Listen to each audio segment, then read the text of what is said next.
위험한 미신에 대한 잘못된 믿음이라 현대 예방접종 프로그램이 가지고 있는 위험성 정보가 부족하기 때문에 고통을 추선하는 것은 거의 불가능하다.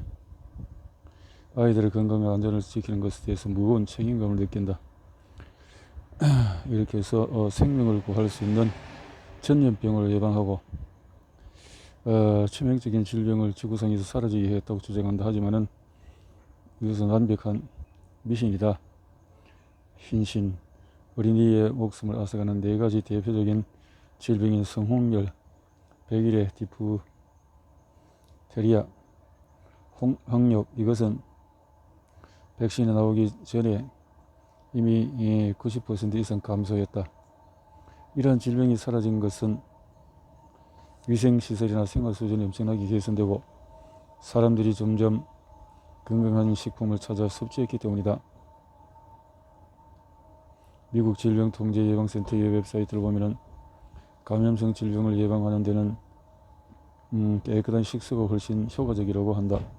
국민의 건강보다 제약사업을 위한 봉사는 보건당국의 말인지라 별로 신뢰하지는 않지만 이 경우만큼은 당국의 평가가 매우 적절하다고 본다. 하지만 당국은 매우 기본적이면서도 값도 비싸지 않은 수질 정화 정책을 통해서 개발 도상국을 돕는 대신에 값비싼 접종 프로그램을 도입을 더 선호한다. 이런 것이 미국 질병통제가 관한 어떤 생각을 가지고 있는지를 잘 보여준다. 센터가 수울이 자폐증과 관련 인성을 보는 명확하고도 반론 여지가 없는 과학적 자료를 의도적으로 조작하고 숨기다가 비영리단체에 들통난 사건은 이제 놀랍지도 않다. 이제 정보공개법으로 예방센터의 비밀문서를 합법적으로 열람할 수 있게 되었다. 이에 무수은 약품을 위한 연맹은 백신에 들어있는 수은이 자폐증의 발병 위험을 상당히 증가시키는 것을 입증하는 엄청난 중요한 연구 결과를 당국이 부당하게 조작한 사실을 발견했다. 2003년 국제학술지인 소아과 저널은 덴마크에서 나온 한 연구 결과를 발표했다. 이 연구에 따르면 독성이 강한 수은 화학물인 티미로사를 제거하자 자폐증 발병률이 상당히 떨어진 것으로 나타났다. 하지만 업계의 대변이자 홍보 담당자임을 자처하는 통제예방센터는 이 연구 결과가 소아과 저널에 제출되기 직전에 티미로사를 제거한 이후에 자폐증 발병률이 감소했음을 보여주는 많은 데이터를 의도적으로 삭제했다. 봉인이 풀린 문서에 의하면 이 연구의 원저자들은 당국이 연구 결과를 잘못 이해하고 있음을 알려주기 위해서 담당자를 만났다. 그들은 수치와 결론 부분이 잘못되었으므로 수정이 필요하다는 사실을 알려주었다. 하지만 당국은 이러한 원저자의 요구를 무시하고 조작된 논문을 소아과 저널에 제출했다. 소아과 저널 측은 어쩔 수 없이 잘못된 연구 논문을 발표했다. 이 논문에는 티미로사를 제거하자 자폐증의 발병률이 증가하는 것처럼 적혀있다. 이로 인해서 수많은 부모는 수은을 첨가한 이후로 자폐증 발병률이 왜 이렇게 급격하게 증가했는지 도무지 이해를 할 수 없게 되었다. 1999년 미국 예방센터 측에서 이렇게 말했다. 티미로사를 사용할 때는 심각하게 유의하다는 확실한 증거는 별로 없다. 하지만 티미로사 사용을 중단하는 것이 신뢰를 높이는 길이 될 것이다. 내가 보기에 이것은 순전히 정략적인 행동일 뿐이다. 티미로사는 아직도 독감 파상풍 또 비롯하여 개발도상국에 보내는 모든 흰신에 들어간다. 당국은 이것이 부모에 알려지는 것을 원하지 않는다. 질병예방센터는 7세 이후에 어린이의 계절성 독감 접종을 할 것을 강력히 권고한다. 파상풍은 생후 6주, 3개월, 5개월 한 번씩 접종한다. 그리고 4세와 11세가 되었을 때 추가로 한다.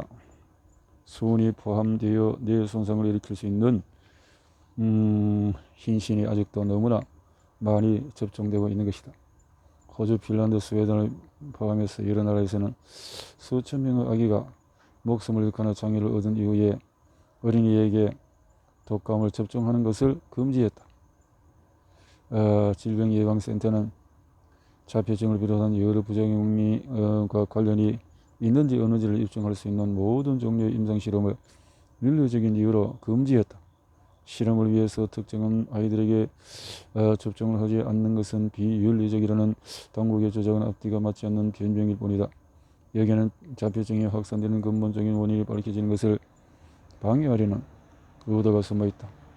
전부는 아니지만 이미 많은 부모가 자녀에 대한 접종을 거부하고 있다. 이런 상황에서 그런 윤리적인 이유로 비교 실험을 회피하는 것은 타당하지가 않다. 과학자들이 흰신 사기를 고발한다. 과학계 엘리트들조차도 접종 프로그램의 이면에 숨은 윤리적이고 과학적인 문제의 의문을 제기하기 시작했다. 부모 어린이에게는 다행스러운 일이다. 2012년 1월 12일 의학연구원의 인도 두종 바이러스 정책과 근거 중심 의학 이것은 서로 상충하는가 획기적인 논문이 발표되었다. 이것은 더 토모노비치 박사와 크리스토퍼 쇼 박사는 인두종 바이러스, 가다실, 자궁경부와 암, 또 서바릭스가 아무런 의심도 하지 않는 부모와 10대 청소년에게 퍼져나가기 전에 이것의 안전성과 효능을 입증하는 과학적인 근거가 완전 부족했다는 사실을 밝혀냈다. 이에 따른 먹사의 임상실험에는 정대한 오류가 있었다. 연구원들은 플라시보 약으로 알루미늄 면역 증가제를 사용했는데 이것은 잘 알려진 바와 같이 심각한 부작용이 있는 물질이다. 비교 대상으로 일반적으로 부작용이 없는 것으로 알려진 식염을 선택했다. 이 과학자들은 심각한 부작용을 감추기 위해서 식염을 사용한 그룹과 알루미늄을 사용한 그룹으로부터 실험 결과를 취합한 다음 이것을 인용하여 자사의 제품에 가벼운 부작용만 있다고 주장한다. 그러나 현실에서는 전 세계적으로 10대 청소년 사이에 심각하고 치명적이기까지 한 부작용이 나타났다. 먹사가 말한 가벼운 부작용과 엄청난 거리가 있다. 저자는 다음과 같이 말을 했다. 흰신 제조업자들이 사용하는 공격적인 마케팅 전략보다 더 당혹스러운 것은 대중에게 부분적인 정보만을 제공하여 공포를 조장하고 이를 사용하도록 만드는 의료기관의 관행이다. 오늘날까지도 전 세계적으로 의료기관과 교제기관이 자궁 경부암, 인유두종 바이러스의 유용성에 관해서 부정한 정보를 계속 제공하고 있다.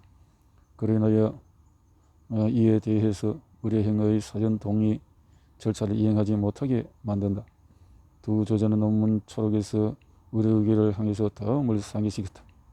자궁 경부암은 전 세계적으로 여성들에게 두 번째 많이 발병하는 암이라고 한다. 그러나 지금까지 나온 데이터를 종합해 보면 이것은 아직 개발도상국에 한정된 사실이다. 서구 사회에서 자궁 경부암은 지금까지 보고된 인유두종 바이러스의 흰신의 심각한 부작용에 비해서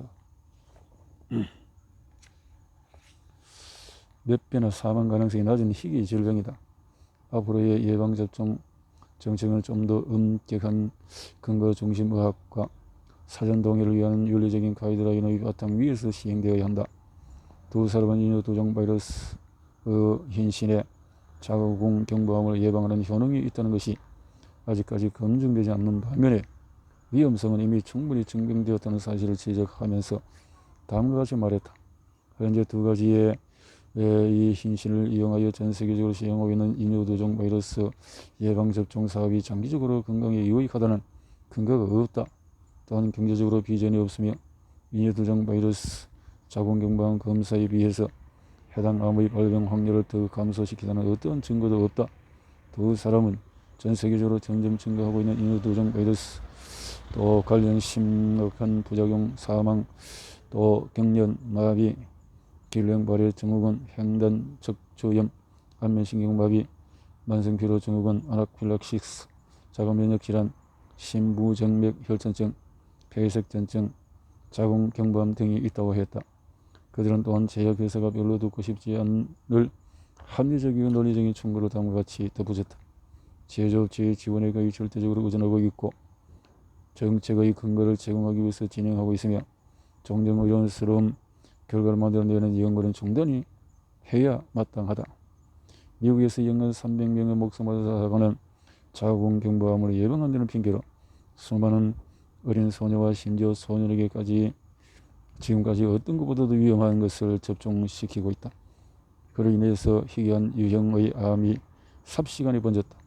암 환자 한 명이 의학산업에 지불하는 비용도 엄청나거니와 이에 또 부작용을 치료하기 위해서 들어가는 비용 또한 만만치가 않다.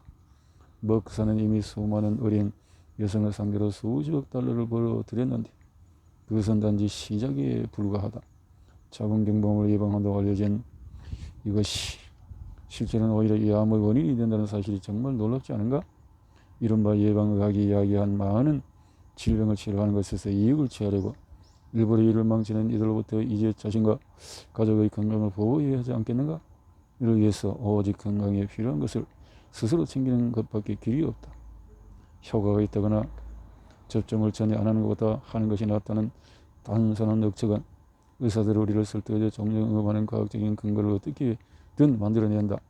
가령 계절 독감을 비롯한 무서운 감염을 예방하기 위해서는 다 접종해야 한다는 식으로 말이다.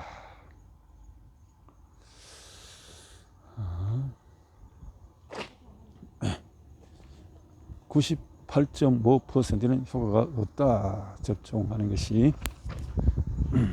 독감에 대한 접종이 그렇다는 거죠. 대부분의 사람들은 의사, 각종 매체, 보건당국이 하나같이 그렇게 말하니까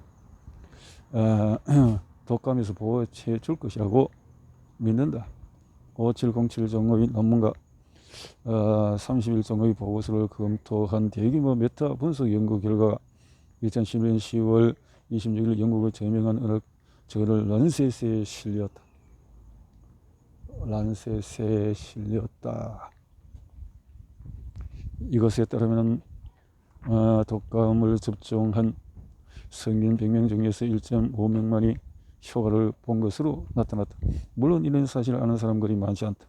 통계적으로 볼 때 독감 hin신은 그 유효성이 거의 미미한 수준이고 때로는 이것을 접종한 사람들 사이에 종종 유사 독감 증세가 나타난다. 실망스럽게도 이것을 진행한 연구원들은 인플루엔자와 연관된 질병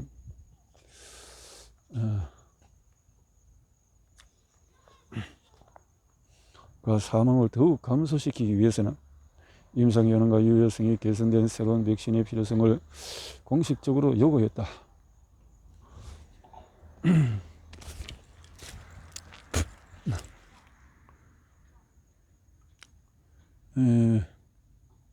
현재 사용하는 독감 백신은 예방 효과가 떨어져서 실질적으로 아무 쓸모가 없기 때문에 그들이 그리 놀랄 만한 일은 아니다. 연구들 의원들의 결론은 인플루엔자 바이러스적으로 확인된 인플루엔자에서 어느 정도의 예방 효과가 있지만 계절에는 그 효과가 크게 감소하거나 아예 사라진다. 말할 필요도 없이 어떤 계절 어느 정도의 예방 효과가 나타날지를 예측하는 것은 거의 불가능하다. 이것은 누구나 짐작할 수 있을 뿐이지 전혀 과학적이 아니다. 다시 말해서 수많은 사람이 이 계절에 독감을 접종한다고 해도 그것이 독감을 예방하는 효과가 있다는 보장은 거의 제로에 가깝다는 것이다. 설상가성의 연구원들은 65세 이상의 노인에게는 그나마도 예방 효과가 있다는 근거가 매우 부족하다는 사실을 인정했다. 노인은 계절성 독감 hin신을 겨냥하는 가장 중요한 대상이다. 그들에게 이 hin신의 예방 효과는 0.00001%도 안 되는 것이다. 이런 것을 두고 보통 돌팔이라고 한다. 이 연구를 통해서 한 가지 확실하게 알 수 있는 것은 독감 hin신이 98.5%의 성인에게 아무런 역할도 하지 못한다는 사실이다. 가장 의문점으로 남는 것은 대개 혈압지도 않은 독감으로부터 100명당 겨우 1.5명을 보호하기 위해서 이처럼 발암성 독성 물질과 면역력을 억누르는 화학물질로 가득한 이것을 100명 모두에게 접종할 만한 가치가 있느냐는 점이다. 틀림없이 제조업체에 수십억 달러의 가치가 있을 것이다. 접종받은 후 몇 주에서 몇 개월이 지나면 예방 효과가 사라지며 노인에게서도 똑같이 효과를 보기 위해서는 투여하는 걸 3배 이상으로 늘려야 한다는 사실은 란셋에서 발표된 연구에서도 확인되었고 질병예방센터에도 최근에 인정한 것이다. 그러나 이것을 환자에게 설명하는 의사는 거의 없다. 나는 플라시보가 실제보다도 10배 이상 효과가 있다고 해도 그리 놀라지 않을 것이다. 행복한 사람은 그렇지 않은 사람에 비해서 감기나 독감에 걸릴 가능성이 낮다는 사실을 보여주는 연구 결과도 있다.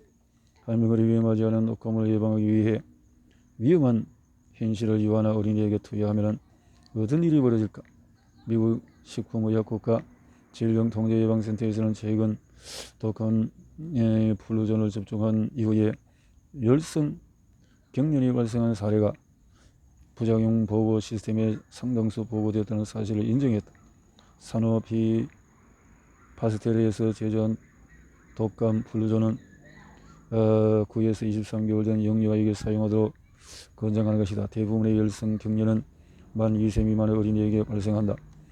인플루엔자를 접종하면서 가장 흔히 하는 말은 생명을 구하기 위해서라는 것이다. 하지만 지금까지 실제 생명을 살리는지 입증된 연구는 한 번도 수행된 적이 없었다. 오히려 그러지 않다는 정황 증거만 있을 뿐이다. 공급이 부족했거나 실제로 유행하는 변종 바이러스에 적합하지 못했을 때도 독감에 관한 사망 조사는 언제나 그 일정한 수준이었다.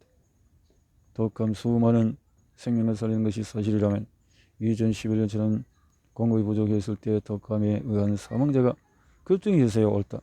게다가 부족했을지라도 겨울철 폐렴과 같은 호흡기 감염으로 사망한 사람은 거의 일정했다. 많은 의사가 독감 접종은 받아야 하고 그렇지 않으면 목숨을 잃을 수 있다고 주장한다. 특히 이미 호흡기 질환이 있는 사람은 더욱 그러하다고 말한다. 하지만 이것은 어디까지나 이론이며 또 과학적인 근거는 전혀 없다. 영국 국제적인 비영리의학과 그룹인 코크란 연합에서는 40건의 임상실험을 포함하여 독감 접종에 관한 50건의 연구 결과를 분석했다. 그 결과 폐렴과 같은 합병증의 발생 빈도가 전혀 감소하지 않았으며 또 질병 확산을 늦춘다는 어떤 증거도 없다는 사실을 발견했다. 많은 결과를 검토한 결과 인플루엔자 관련해서 믿을 만한 증거는 매우 빈약하다. 반면에 광범위하게 결론을 조작하거나 겉으로 그를 뜻하게 꾸며낸 경우가 많았다고 했다. 그들은 제약 사이에 재정 지원을 받지 않은 연구에서는 우호적인 결론을 내기 위해 경우가 극히 드물었다는 말도 덧붙였다.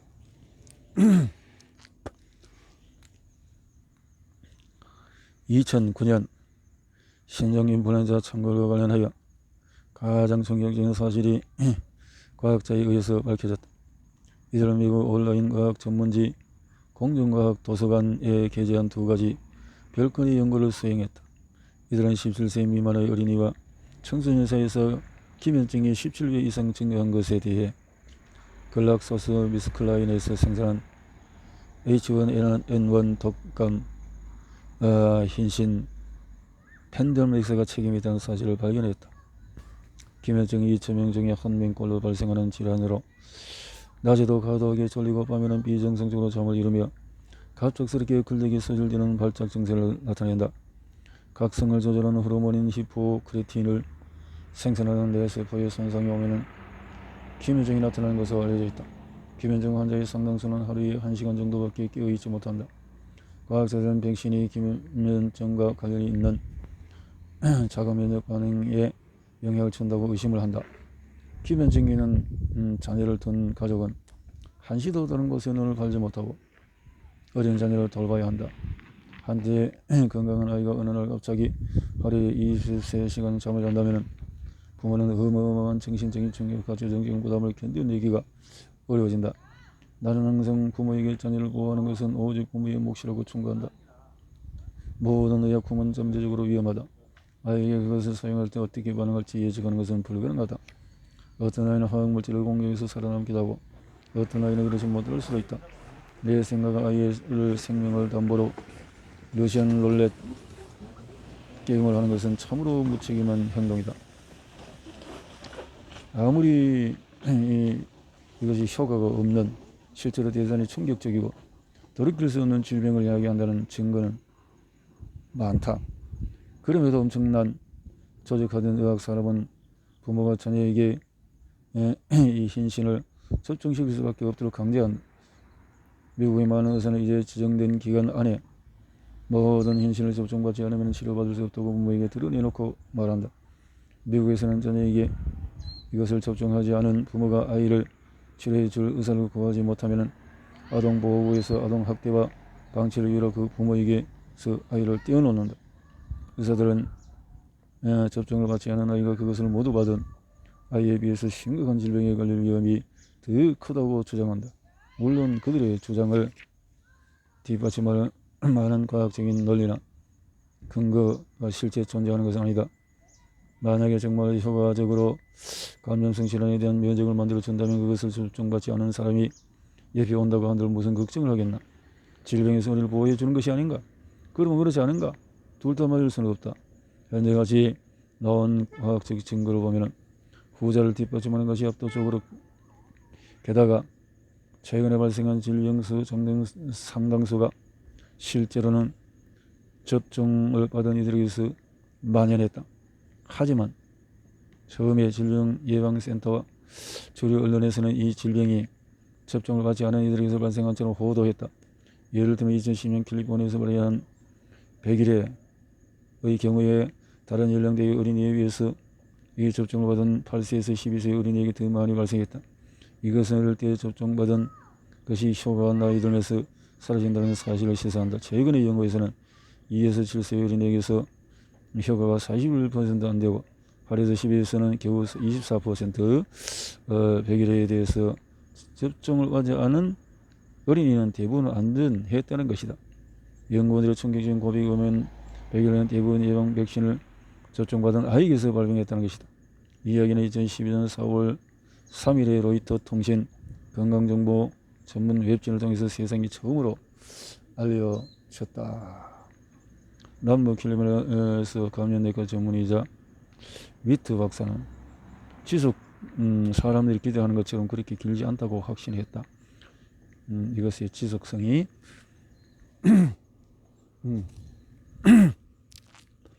크지 않다는 거죠. 위트 박사가 그 연구팀을 접종받은 아이가 그것을 모두 받은 아이에 비해서 질병에 취약하다고 보고 100일에도 전자의 아이들에게 만연히 있을 것을 예상했다. 연구진은 우선 취합한 데이터를 분류했는데 놀랍게도 이 질병에 걸린 아이들의 대부분은 이미 접종을 모두 마쳤다. 이런 사실이 연구의 관심을 사로잡았다. 100일가 발행하여 조사 대상에 오른 아이의 81%가 기간에 맞춰서 모두 100일에 예방 접종을 받았다. 그리고 11%는 최소한 한 번 이상의 예방 접종을 받았지만 권장하는 것을 모두 받지는 않았다. 단지 8%만이 받은 적이 없었다. 이런 결과는 효과가 미미하다는 점과 오히려 면역 체계를 손상한다는 점을 말해준다. 그런데 나를 놀라게 한 것은 따라 있었다. 바로 해당 이것을 생산한 글락소미스클라인의 대변인이 다음과 같이 인정했기 때문이다. 글락소미스클라인은 4에서 6세 어린이들에게 이것을 접종한 이후에 그것의 면역 효과가 얼마나 지속되는지 평가한 연구를 수행한 적이 전혀 없다. 이 불편한 상황을 다시 정리해보자. 100일에는 대부분 이것을 접종받은 아이에게서 발병했다. 이것은 이로 말미암아 면역 체계가 제대로 기능을 발휘하지 못했거나 혹은 직접적인 감염이 발생했기 때문이다. 제약회사와 보건당국은 이러한 딜레마에 대해서 이것을 계속 접종하게 하는 것으로 대응한다. 사실은 접종하지 않는 것이 더 안전하다고 증명되었음에도 불구하고 말이다. 여기서 말하고자 하는 요점은 바로 이것이다. 실제로 질병을 발생시키는 원인이고 아이들의 생명을 빼앗는다. 아이들의 노인을 3, 4년에 한 번씩 추가로 접종받지 않으면 오히려 보균자가 되어서 일해균을 퍼뜨린다. 이것이 바로 100일해가 만연하게 된 배경이다.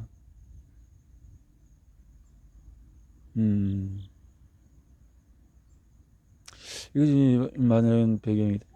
예방을 접종받지 않은 어린아이가 자연스럽게 100일해균에 감염되더라도 그 아이가 건강한 면역체를 가지고 있고 영양 상태가 양호하다면 대개 가벼운 증세를 겪고 만다.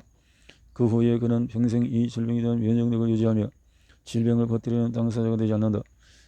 100일의 예방에 해당하는 것은 모두 여기에 적용된다. 위생이나 영양 상태가 불량하거나 마시는 물이 오염돼서 발생하는 것을 제외하면 현대에 발생하는 대부분의 질병은 모두 인위적으로 면역력을 갖게 만든 이들에게 의해서 발생하고 퍼져나간다. 지난 100년간 감염성 질병의 발생과 관련하여 일반에게 공개된 통계 자료에 이것을 증명하는 것이 가득하다. 모든 독감, 수두, 면역체계를 약화시키고 주변의 독성물질과 병원체에 더욱 취약하게 만든다. 따라서 지금 맞닥뜨리고 있는 대부분의 질병은 지난 수십 년간 집단 예방접종을 시행한 결과로 우리는 스스로 만들어낸 것이다. 자연은 자신을 파괴하는 것이 아니라 보호하는 특성을 가지고 있다. 아프리카나 아시아, 남아프리카, 또 야생 동물은 절대로 암, 심장마비, 뇌졸중, 당뇨, 홍역, 또 백일해 등으로 죽지 않는다. 야생 동물은 종을 보존하기 위해서 예방 접종 따위가 필요하지 않다.